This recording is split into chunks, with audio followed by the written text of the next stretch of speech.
ಪ್ರವಾಹ ಪೀಡಿತ ಪ್ರದೇಶಕ್ಕೆ ಜಿಲ್ಲಾಧಿಕಾರಿ ರೋಷನ್ ಅವರು ಭೇಟಿಯನ್ನು ಕೊಟ್ಟಿದ್ದಾರೆ.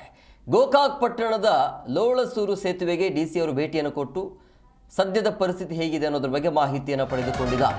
ಅಲ್ಲಿನ ಪರಿಸ್ಥಿತಿಯನ್ನು ಅವಲೋಕಿಸಿದ್ದಾರೆ ಡಿಸಿ ಮೊಹಮ್ಮದ್ ರೋಷನ್.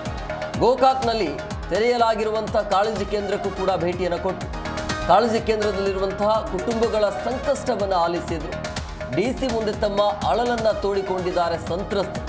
ಗೋಕಾಕ್ ಪ್ರವಾಹ ಪೀಡಿತ ಪ್ರದೇಶಗಳಿಂದ ಜನರನ್ನು ಬೇರೆ ಕಡೆಗೆ ಶಿಫ್ಟ್ ಮಾಡಲಾಗ್ತಾ ಇದೆ. ನಿರಂತರವಾಗಿ ಮಳೆ ಆಗ್ತಾ ಇದೆ. ಮಳೆಯಿಂದಾಗಿ ಜನ ಸಂಕಷ್ಟದಲ್ಲಿದ್ದಾರೆ. ಇನ್ನು 3 ರಿಂದ 4 ದಿನಗಳ ಕಾಲ ಇದೇ ರೀತಿಯ ಮಳೆ ಇರೋದ್ರಿಂದಾಗಿ ಅಲ್ಲಿರುವಂಥ ಸ್ಥಳೀಯರನ್ನು ಬೇರೆ ಕಡೆಗೆ ಶಿಫ್ಟ್ ಮಾಡುವಂಥ ಕೆಲಸ ಕಾರ್ಯ ಕೂಡ ನಡೀತಾ ಇದೆ.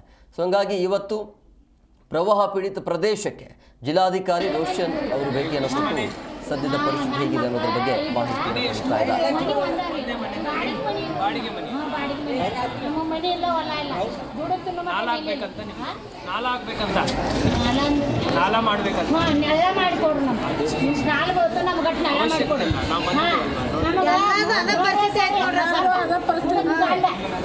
ನಮ್ಮ 4 ಮಕ್ಕಳು ನಾವು 12 ಭೂಮಿ ಕಸ ತೆಗೆದ ಒಟ್ಟು ಮುಚ್ಚಿತ್ತು. ಗಂಡ 10 ದಿವಸ ಕೊಡಂಗಿಲ್ಲ ನಮಗೆ.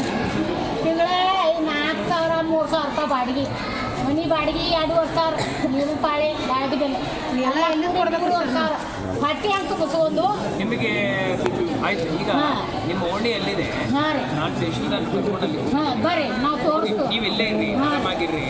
ಇಲ್ಲಿ ಎಲ್ಲ ವ್ಯವಸ್ಥಿತವಾಗಿ ನಾವು ಇಟ್ಕೊಳ್ತೀವಿ. ನೀರಿನ ವ್ಯವಸ್ಥೆ, ಔಷಧಿಗಳೆಲ್ಲ ಇಟ್ಕೊಳ್ತೀವಿ. ನಾನು ದೇಶದಲ್ಲಿ ಕರ್ಕೊಂಡು ಅಲ್ಲಿ ಹೋಗಿ ಅಲ್ಲಿ ಪರಿಸ್ಥಿತಿ ನೋಡ್ಕೊಂಡು ಏನು ಪರಿಹಾರ ಕೊಡ್ಲಿಕ್ಕೆ ನಮಗೆ ಏನು ಕೊಟ್ಟಿಲ್ಲ. ರೊಕ್ಕ ತಗೊಂಡು ಏನು ಮಾಡೋದು?